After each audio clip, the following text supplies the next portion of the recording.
Patay ang isang driver ng pick-up matapos pagbabarili ng driver ng closed van na nakagitgitan niya sa isang kalsada sa Quezon City.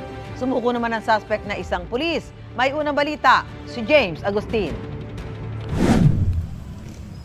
Humambalang ang isang pick-up sa bahaging ito ng Tandasora Avenue sa Barangay Old Balara, Quezon City, bandang alas 6:30 kagabi.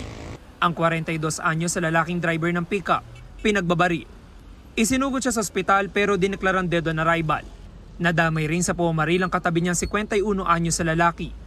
Kritikal ang kanyang kondisyon sa ospital ayon sa kaanak.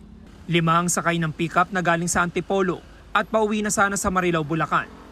Kwento ng isa sa mga nakaligtas, binabagtas nila ang Tandasora Avenue nang gitgitin umano sila ng isang closed van. Pagkagitgit, yung driver po rin namin nagalit, ginitgit rin niya ng konti. Tapos po, umabanti kami ng konti. Tapos hinarang na po kami. Pagharang po sa amin, bumaba po yung driver.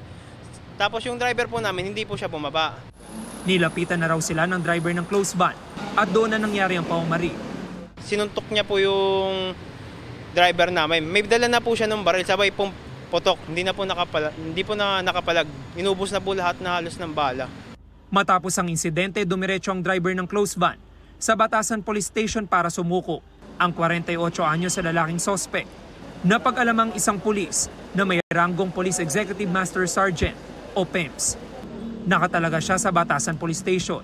Itinurn over ng suspect sa Criminal Investigation and Detection Unit o CIDU sa Camp Karingal. Dapat po makulong. Kaya po ngayon nakakatakot po. Kita po, pulis gagawin yung mga ganon. Parang pumatay lang po siya ng hayop manok Pag baril, sabay lakad lang, tas sakay, tas alis. Ganun lang po yung nangyari. Na-recover ng SOCOM 7 basyon ng bala sa pinangyarihan ng pamamaril.